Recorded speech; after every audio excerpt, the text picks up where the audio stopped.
बिस्मिल्लाहिर्रहमानिर्रहीम। अस्सलाम वालेकुम। मुअज़्ज़ज़ सामीन कराम, माह ज़ुल्हज के आखिरी जुम्मे का एक मुजर्रब वजीफ़ा लेकर हाजिर हूँ। इस वजीफ़े को आपने लाजमी करना है। क्या पता हमें ज़िंदगी में ये दिन दोबारा नसीब होता है या नहीं। इस पर अल्लाह का जितना शुक्र अदा करें वो कम है कि अल्लाह ने ये बरकतों वाला, फजीलतों वाला महीना, ये दिन हमें नसीब फरमाया। इस हवाले से अपने सुनने वालों के लिए एक मुख्तसर सा अमल लेकर हाजिर हूँ।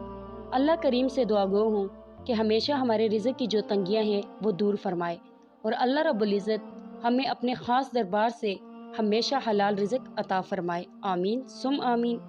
चलते हैं अपने आज के इस वजीफ़े की जानिब। सामीन कराम, माह ज़ुल्हज का आखिरी जुम्मा और उसका आसान अमल यह है जो आप, आपके घर वाले, आपके बच्चे इस अमल को चलते फिरते आसानी से कर सकते हैं। आपने अव्वल व आखिर 11 मरतबा दुरूदी इब्राहिमी पढ़ना है और दरमियान में बिस्मिल्लाह पढ़कर सूरत कौसर 3 बार पढ़कर दोनों हाथों पर दम कर कर अपने चेहरे पर अपने हाथों को फेरना है। अगर आप अपनी दुकान, दफ्तर या घर में हैं तो घर के चारों कोनों में, दफ्तर, दुकान के चारों कोने में आपने दम करना है और फूंक मारनी है। वजीफ़ा दोहरा देती हूँ।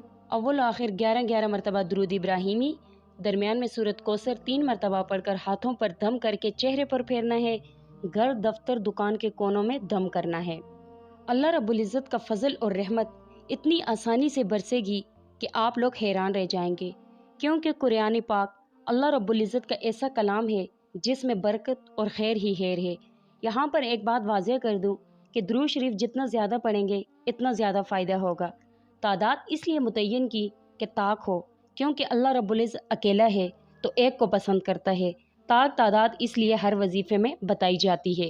अल्लाह रब्बुल इज़्ज़त से दुआ गो हूँ कि जितने भी लोग इस वजीफ़े को करें उनकी तमाम मुश्किलात को दूर फरमाए। आमीन सुम आमीन या अरहमर राहिमीन।